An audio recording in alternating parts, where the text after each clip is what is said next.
Hello అండి. Welcome back to another mini vlog 'Pallavi Telugu vlogs in Canada'. మీలో ఎవరైనా first time నా channel చూస్తే మాత్రం తప్పకుండా నా ఛానల్ సబ్స్క్రైబ్ చేసుకోండి, లైక్ చేయండి అండ్ షేర్ చేయండి.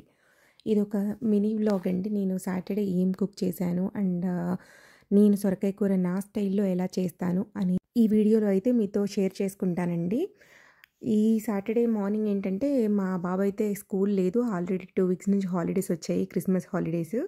ఇంకా నేనైతే ఇక్కడ కుకింగ్ స్టార్ట్ చేసుకున్నాను. దీనికేంటంటే ఒక చిన్న లేత సొరకాయ తీసుకున్నాను. ఆల్రెడీ ముక్కలు కట్ చేసి పెట్టుకున్నాను. మామూలుగా అన్ని కూరల్లో లాగానే జీలకర్ర, ఆవాలు, ఎండుమిర్చి అండ్ ఆనియన్ వేసి మంచిగా వేయించుకున్నానండి. ఏ కూరనైనా కొంచెం మనం సిమ్‌లో పెట్టి నిదానంగా చేసుకుంటే దాని టేస్ట్ అయితే చాలా బాగా వస్తుందండి. కొన్నిసార్లు మనకి టైం లేనప్పుడు ఏంటంటే ఫ్లేమ్ పెంచేసి లేకపోతే హైలో పెట్టేసి అలా చేస్తాం కదా! అదైతే అంత మంచి టేస్ట్ ఉండదు. ఎప్పుడైనా ఇలా ఫ్లేమ్ చిన్నగా పెట్టి నిదానంగా వేయించుకున్న కర్రీనే టేస్ట్ అయితే చాలా బాగొస్తుందండి. నేను ముందుగా సొరకాయని చెక్కు తీసేసాను. చెక్కు తీసేసి సన్నగా ముక్కలు కట్ చేసి పెట్టుకున్నాను.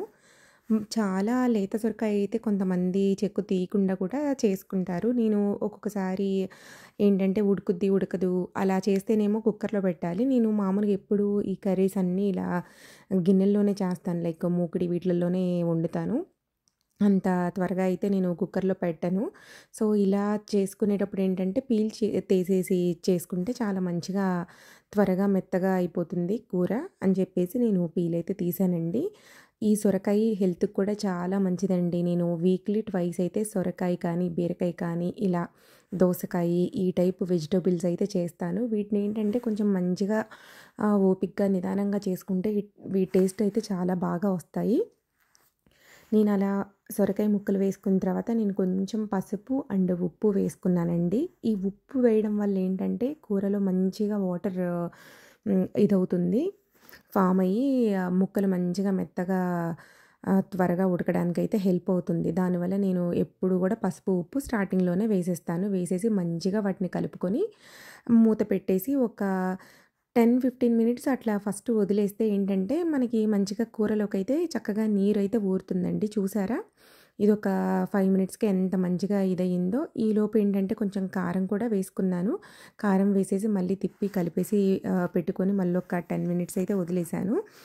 నాకు ఇంకా మనకి అర్థమవుతుంది కదా! ఇట్లా ముక్క మెత్తగా అయిందా లేదా అనేది. దాని తర్వాత ఏంటంటే మంచిగా చిక్కగా ఉన్న పాలైతే ఒక గ్లాస్ పాలు తీసుకోవాలండి. ఆహ్, చిక్కదనం ఎక్కువున్న పాలు వేస్తే ఏంటంటే కూరలో మంచి టేస్ట్ వస్తుంది. ఎవరికైనా మీకు పాలు ఇష్టం లేదు, మేము పాలు వేసి చేసిన కూరలు తినము అనేవాళ్ళు ఒకవేళ ఇన్‌కేస్ ఎవరన్నా ఉంటే మీరు ఈ పాలనైతే స్కిప్ చేసేసేయొచ్చు. అలా చేసుకున్నా కూడా మనకైతే టేస్ట్ బానే ఉంటుందండి.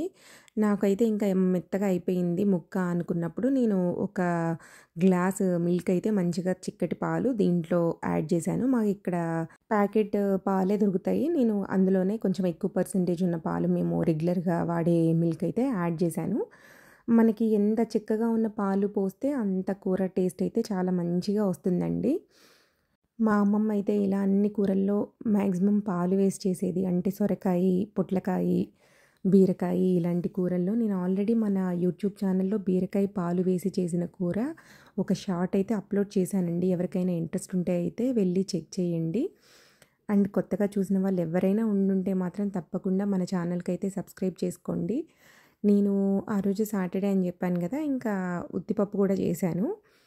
మేమేంటంటే ఉత్తిపప్పు, ఆవకాయి, నెయ్యి అలా వేసుకొని తినడం అయితే మాకు అలవాటు. మీలో ఎవరైనా తింటారా? అలా తినేవాళ్ళుంటే మాత్రం తప్పకుండా నాకు కామెంట్ సెక్షన్‌లో అయితే పింగ్ చేయండి. ఉత్తిపప్పుకి కొంతమందైతే తాలింపు కూడా వేస్తారండి. నేనైతే అలా ఏం వేయను. జస్ట్ కొంచెం ఉప్పు, పసుపు వేసేసి దాన్ని కలిపేస్తాను. ఇంకా అంతే నా స్టైల్ సింపుల్ ఉత్తిపప్పు అయితే అదే. మేము దాన్నైతే కొంచెం పికిల్స్ ఏదన్నా ఉంటే అవి వేసుకొని తింటాము. ఆవకాయ కానీ, ఉసిరికాయ అలా. అది చాలా బావుంటుంది ఆ టేస్ట్. ఇంకా నాకు లాస్ట్‌లో ఏంటంటే కొంచెం ఉప్పు తక్కువ అనిపించింది. నేను ఫస్ట్‌లో కొంచెమే వేశాను ఉప్పు, పసుపు. ఇంకా అని కొంచెం టేస్ట్ చేసుకొని కొంచెం అయితే సాల్ట్ వేశాను ఇంకా దీంట్లో. చూసారా కర్రీ ఎంత బాగా దగ్గరికొచ్చిందో. కొంతమంది ఏంటంటే చపాతీల్లోకి వాటిల్లోకి తినే వాళ్ళైతే అలా గ్రేవీలాగా అలానే ఉంచేసుకుంటారండి. అలా కూడా బావుంటుంది. అండ్ ఇంకా ఈ కూర అయితే అయిపోయింది. ఇంకా కొంచెం నెయ్యి కూడా వేడి చేసుకున్నాను. నేను నెయ్యి కూడా ఇంట్లోనే చేస్తానండి, బటర్ తీసుకొచ్చేసి. నేను నెక్స్ట్ టైం కమింగ్ వ్లాగ్స్‌లో అది కూడా మీతో షేర్ చేసుకుంటాను. ఇంకా ఇక్కడ కుక్కర్‌లో వచ్చేసి రైస్ పెట్టేసాను, అయిపోయింది. ఇది నా సింపుల్ వ్లాగ్ అండి. హోప్ మీ అందరికీ నచ్చింది అని అనుకుంటున్నాను. నచ్చితే తప్పకుండా నా ఛానల్‌కైతే సబ్స్క్రైబ్ చేయండి అండ్ లైక్ చేయండి. Thanks for watching. Bye bye.